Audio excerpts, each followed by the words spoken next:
Syarat-syarat syafaat. Syarat-syarat syafaat. Nih, syaratnya, ya. Yang pertama, ridallahi 'alal masyfu' lahu. Allah mesti meridhai dulu orang yang diberi syafaat. Tuh. Allah mesti meridhai dulu. Allah mesti ridha kepada orang yang diberi syafaat. Nih orang akidahnya benar enggak? Tauhidnya benar enggak? Apa syirik? No. Ya. Kalau seseorang dengan semua bentuk kesyirikan dia, dengan semua bentuk kebid'ahan yang ada padanya, maka bukanlah orang yang Allah ridhai yang demikian. Enggak demikian. Allah mesti meridhai dia dulu. Ikhlas enggak dia? Minimal itulah. Katakan kalaupun ada kekeliruan di ibadah atau ini, tapi berangkat dari ketidaktahuan, oke lah, mungkin dimaafkan oleh Allah. Allah mesti meridhai dulu. Orang yang diberi syafaat bukan orang sembarangan. Oke? Orang-orang yang Allah ridhai perkataannya dan amalannya. Tuh. Oke? Di situ Allah berfirman, "Wala yashfa'una illa liman irtada." Tidaklah mereka dapat memberi syafaat kecuali hanya bagi orang-orang yang diridhai oleh Allah. Ya? Al-Anbiya, surat Al-Anbiya.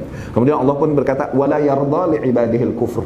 Dan Allah tidak meridhai kekufuran pada hambanya. Yani apabila terjadi kekufuran pada hamba tersebut, maka bukanlah dia termasuk orang-orang yang Allah ridhai. Wa min thamma, dari situ bukanlah termasuk orang-orang yang mendapatkan syafaat.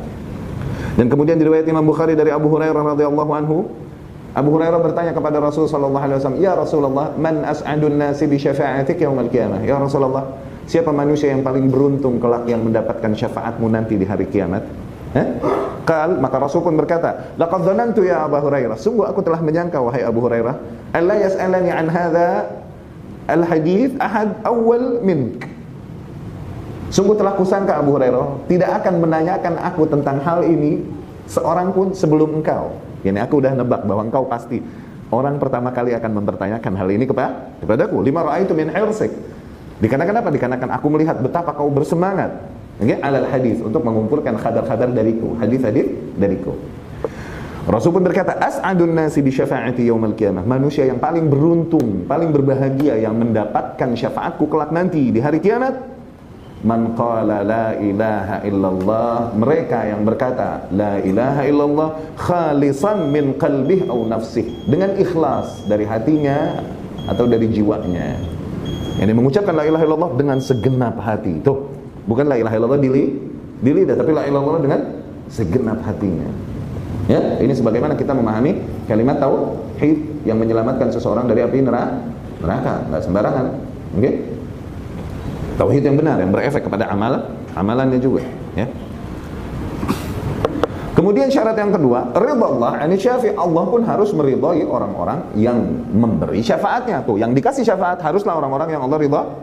Yang memberi syafaat pun harus orang-orang yang Allah ridhai. Bukanlah para orang-orang yang meninggalkan dan melanggar dan kemudian melakukan kesyirikan dan kekufuran. Yang kayak gini nggak bisa ngasih syafaat. Sebagaimana mereka, sebagian kaum mengagungkan beberapa wali-wali yang sudah sampai tingkat tertentu dan gak usah lagi dia sholat, ya salam, sehingga halal baginya perkara-perkara yang haram dan lain-lain. Nah yang kayak gini Allah gak ridho. Gak bisa ngasih syafaat yang kayak gini. Dianya aja keder masih, ya kan? Allah mesti meridhoi dulu, bener gak nih orang? Di atas akidah yang bener gak? Di atas tauhid yang bener gak? Sehingga dia layak memberikan syafaat.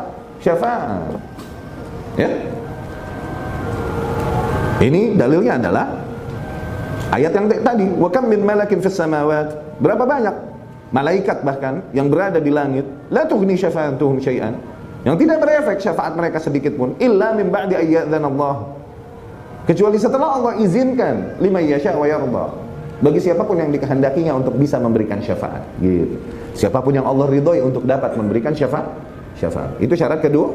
Syarat ketiga, idznullah bisyafa'ah, Allah pun harus mengizinkan syafaatnya juga, mengizinkan praktek syafaat. Di situ Allah berfirman, man dzalladzi yashfa'u indahu illa biizni. Siapa yang dapat memberikan syafaat di sisi Allah kecuali hanya dengan seizinnya. Tuh, katakan di manusia diridhoi oleh Allah dapat memberikan syafaat. Ini orang pun yang dikasih syafaat pula diridhoi oleh Allah Subhanahu wa taala. Cuman Allah tidak mengizinkan terjadinya syafaat, maka enggak ada syafaat-syafaatan. Allah mesti mengizinkan adanya praktek syafaat tersebut, ya. Allah berfirman, "Kullillahi syafa'ah jami'a." Katakanlah bahwa hanya milik Allah lah semua bentuk syafaat. Lahu mulkus samawati wal ard. Hanya miliknya lah kerajaan yang ada di langit dan bumi. Tsumma ilaihi turja'un. Dan kemudian hanya kepadanya lah kalian dikembalikan.